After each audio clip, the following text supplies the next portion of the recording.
నమస్కారం, మేము విజయ్ కుమార్ గంట. తెలుగు రాజకీయాల్లో ఉప్పెను సృష్టించినటువంటి రాజకీయ దురంధరుడు, మహానటుడు నందమూరి తారక రామారావు.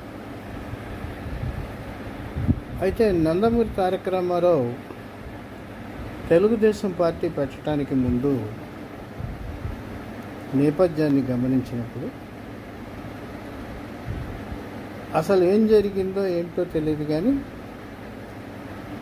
కేంద్రంలో చోటు చేసుకున్నటువంటి అనూహ్య పరిణామాల కారణంగా కాంగ్రెస్ రెండు ముక్కలు కావటం, ఇందిరాగాంధీ ప్రధానమంత్రి పదవి నుంచి పదవీచ్యుతులు రావటం, అంతగా గుర్తింపు లేనటువంటి ఒక రాజనారాయణ అనే ఒక వ్యక్తి చేతిలో ఓడిపోవటం చోటు చేసుకుంది. ఈ పరిణామాల నేపథ్యంలో శాసనసభకు ఎన్నికలు జరిగితే 8 ఆ ప్రాంతాలు అనుకుంటా జరిగితే దేశమంతా కాంగ్రెస్ దెబ్బతిన్నప్పటికీ దక్షిణాది రాష్ట్రాల్లో కాంగ్రెస్ వచ్చింది. ఓ దశలో కాంగ్రెస్ పార్టీ అంటే ఇందిరాగాంధీ కాంగ్రెస్ పార్టీ, ప్రధానమైనటువంటి కాంగ్రెస్ పార్టీ చినిగిపోయి ముక్కలై ఇందిరా కాంగ్రెస్ ఏర్పడింది. ఈ ఇందిరా కాంగ్రెస్కి రాష్ట్రంలో అనూహ్యంగా మెజార్టీ వచ్చింది. హస్తం గుర్తు మీద ఆవిడ పోటీ చేసింది. అంతకుముందు ఆవు దూడ ఉండేదనుకుంటా, హస్తం గుర్తుని చూడంగానే అభయహస్తం అనుకుంటూ అనూహ్యమైన మెజార్టీ వచ్చింది. ఎవరు గెలిచారు, ఎవరు గెలవలేదు అనేది లేదు. పోటీ చేసిన వాళ్ళంతా దాదాపు గెలిచారు. మహామహులు జనతా పార్టీ తరఫున పోటీ చేసి మట్టి కరిచారు.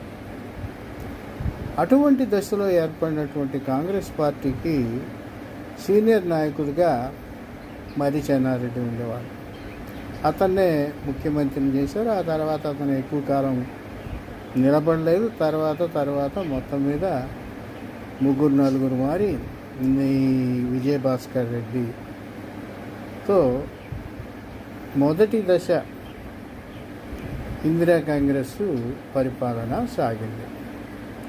ఆ దశలో ఎన్టీ రామారావు, అప్పటికి ఆయన లెఫ్టిస్ట్ ఐడియాలజీతో ఓరియంటెడ్ ఐడియాలజీతో ఉన్నారు.